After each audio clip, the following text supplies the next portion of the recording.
ఒక్కసారి మీ చేతికున్న రింగ్ లేకపోతే మీ మెల్లో ఉన్న గోల్డ్ చైన్ చూడండి. ఎప్పుడన్నా ఆలోచించారా అసలు ఈ బంగారం ఎక్కడి నుండి వచ్చిందని?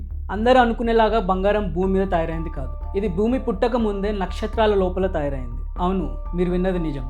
కోట్లాది ఏళ్ల క్రితం స్పేస్లో భారీ నక్షత్రాలు, అంటే మన సూర్యుడి కన్నా పెద్ద నక్షత్రాలు చనిపోతున్నప్పుడు జరిగిన పెద్ద బ్లాస్ట్లో పుట్టిందే ఈ ఎల్లో మెటల్. దాన్నే సూపర్నోవా అంటారు.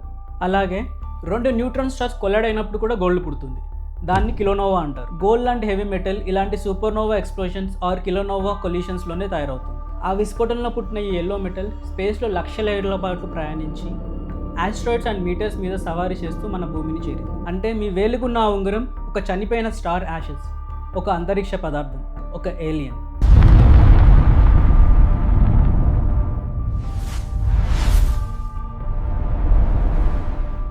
కానీ ఈ పసుపురాయి ఎందుకు ఇంత పవర్ఫుల్గా మారింది?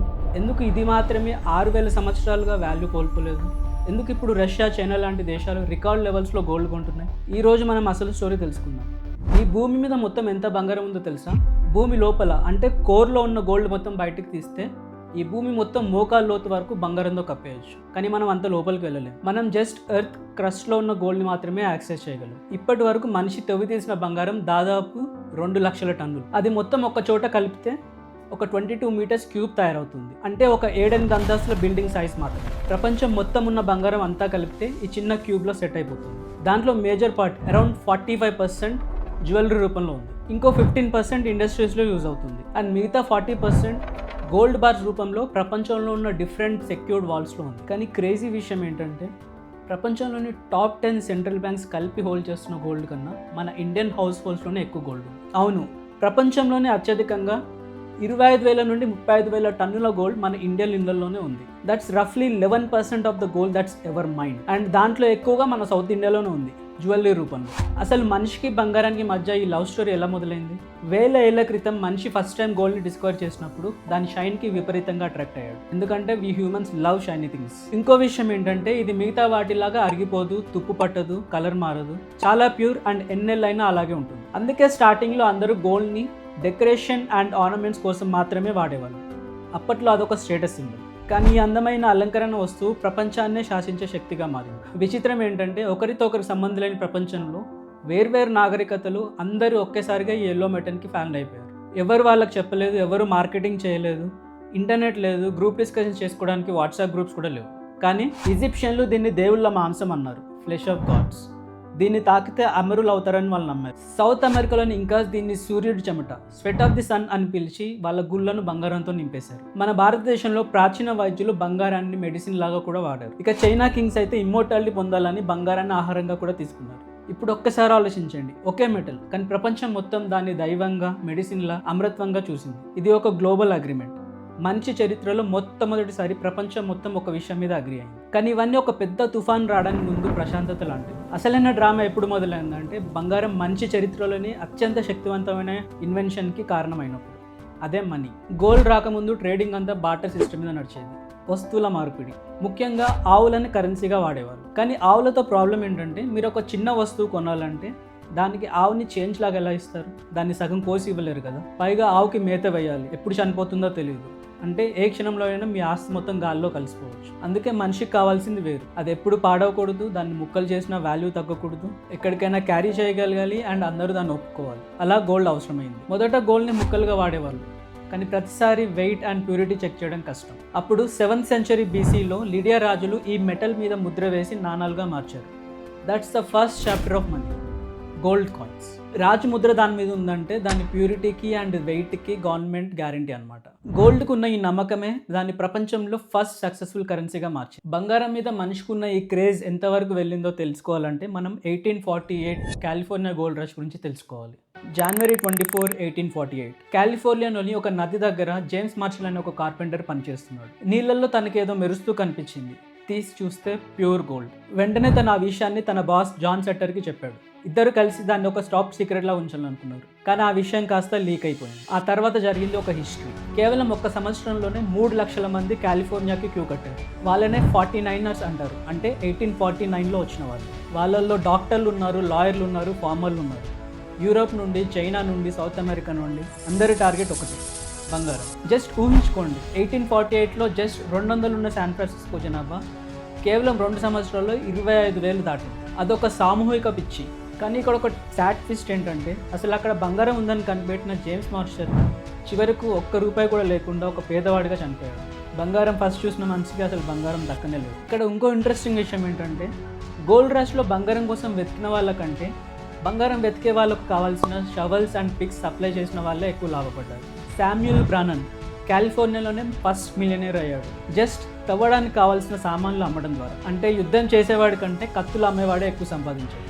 ఈ గోల్డ్ ఫీవర్ ఇక్కడితో ఆగలేదు. 1851లో ఆస్ట్రేలియా, 1890లో సౌత్ ఆఫ్రికా, ఇలా బంగారం ఎక్కడ దొరికితే అక్కడికి మనుషులు ప్రాణాలు తెగించి మరీ వెళ్ళారు. సౌత్ ఆఫ్రికాలో దొరికిన గోల్డ్ డిపాజిట్ ద్వారా ఏకంగా బౌ వార్ మొదలయ్యి వేలాది మంది ప్రాణాలు కోల్పోయారు. కేవలం ఒక మెరిసే మెటల్ కోసం మనుషులు వాళ్ళ ఇళ్లను ప్రాణాలను పణంగా పెట్టారంటే అది కేవలం సంపద కోసం కాదు, అదొక కలెక్టివ్ మ్యాడ్నెస్. ఆ పిచ్చే నగరాలను నిర్మించింది, సామ్రాజ్యాలను మార్చేసింది.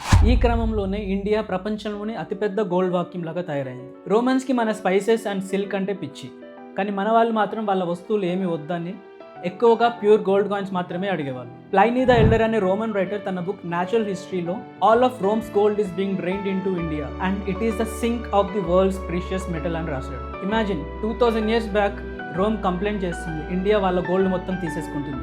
అలా ప్రపంచంలో ఉన్న గోల్డ్ మొత్తం మన దగ్గర రావడంతో ఇండియాకి సోనే కి చిడియా అనే పేరు వచ్చింది, ది గోల్డెన్ బోర్డ్. కానీ అదే మనకి శాపమైంది. ఈ సంపద చూసే గజనీ మహమ్మద్, మొఘల్స్ అండ్ దాని తర్వాత బ్రిటిషర్స్ కూడా ఇండియాకి వచ్చారు. ఎకానమిస్ట్ ఉత్సా పట్నాయక్ అంచనాల ప్రకారం బ్రిటిషర్స్ ఇండియా నుండి తీసుకెళ్లిన సంపద విలువ ఈ రోజు లెక్కల ప్రకారం దాదాపు $45 trillion. ఇది ప్రపంచంలో చాలా కంట్రీస్ జీడిపి కంటే ఎక్కువ. ఆ సంపద అంతా ఇక్కడే ఉంటే ఇవాళ ఇండియా ఎక్కడ ఉండేదో ఆలోచించండి. కాలక్రమేణా గోల్డ్ కాయిన్స్ క్యారీ చేయడం కష్టం అవడంతో పేపర్ కరెన్సీ పుట్టింది. అప్పట్లో ఒక రూల్ ఉండేది, ప్రతి నోటు వెనుక బ్యాంకులో బంగారం ఉండేది. 1944 బ్రిటన్ వుడ్స్ అగ్రిమెంట్ ప్రకారం $35 ఇస్తే ఒక ట్రాయ్ ఔన్స్ బంగారం ఇచ్చేవాళ్ళు బ్యాంకులో, అంటే 31.1 grams.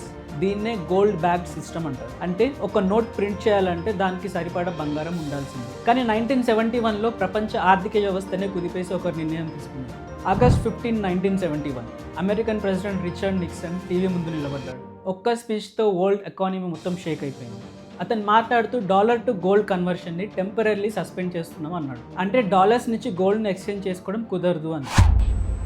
I have directed Secretary Connally to suspend temporarily the convertibility of the dollar into gold or other reserve assets, except in amounts and conditions determined to be in the interest of monetary stability and in the best interest of the United States. తను అది temporary అన్నాడు, but ఇప్పటివరకు అదే continue అవుతుంది. ఎందుకు అలా చేశాడు? అప్పుడు వియట్నాం వార్ ఖర్చుల వల్ల అమెరికా ఉన్న గోల్డ్ కన్నా ఎక్కువ డాలర్స్ ప్రింట్ చేసింది.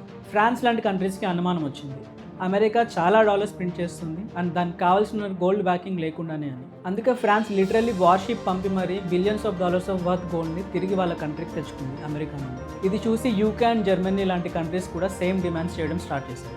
అమెరికన్ గోల్డ్ రిజర్వ్స్ అయిపోతున్నాయని నిక్సన్కి అర్థమైంది. అందుకే ఓవర్ నైట్ ఎంటైర్ సిస్టమ్నే షట్ డౌన్ చేశాడు. అలా స్టార్ట్ అయింది ఇప్పుడు మనం యూజ్ చేస్తున్న ఫియట్ కరెన్సీ. అప్పటి నుండి పేపర్ కరెన్సీ జస్ట్ ఒక నమ్మకం మీద నడుస్తుంది. కానీ ఈ ఎల్లో మెటల్కి ఎవరు గ్యారంటీ అక్కర్లేదు, తన వాల్యూని తానే కాపాడుకుంటుంది. అందుకే గవర్నమెంట్స్ ఎంత మనీ ప్రింట్ చేసినా గోల్డ్ ప్రైస్ మాత్రం పెరుగుతూనే ఉంటుంది. 1971లో $35 ఉన్న ఔన్స్ గోల్డ్ ఇప్పుడు వేలాది డాలర్లకి చేరింది. అందుకే ఇప్పుడు కూడా రష్యా అండ్ చైనా లాంటి కంట్రీస్ రికార్డ్ లెవెల్స్లో గోల్డ్ని కొంటున్నాయి. ఎందుకంటే పేపర్ కరెన్సీ మీద, ఎస్పెషల్లీ డాలర్ మీద అందరికీ నమ్మకం తగ్గుతుంది. రష్యా శాంక్షన్స్ ఫేస్ చేసింది, వాళ్ళ ఫారెన్ రిజర్వ్స్ మొత్తం ఫ్రీజ్ చేయబడ్డాయి. కానీ గోల్డ్ని ఎవరు ఫ్రీజ్ చేయలేరు, అది ఎప్పుడు రష్యా ల్యాండ్లోనే ఉంటుంది. చైనా కూడా మెల్లిగా డాలర్ డిపెండెన్సీ తగ్గించుకుంటుంది, ఎందుకంటే అమెరికా ఏ రోజైనా డాలర్ని ఒక వెపన్ లాగా వాడుతుందని వాళ్ళ అనుమానం. గోల్డ్ మాత్రం ఎవరూ కంట్రోల్ చేయలేరు. It's no one's liability and that is its power.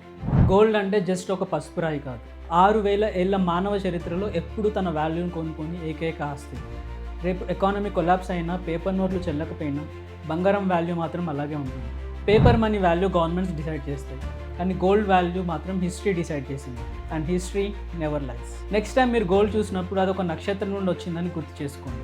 ఈ ఇన్ఫర్మేషన్ మీకు నచ్చితే వీడియోని లైక్ చేసి మీ ఫ్రెండ్స్తో షేర్ చేయండి. ఇలాంటి ఇంట్రెస్టింగ్ వీడియోస్ కోసం ఛానల్ని సబ్స్క్రైబ్ చేయడం మర్చిపోకండి. Thanks for watching.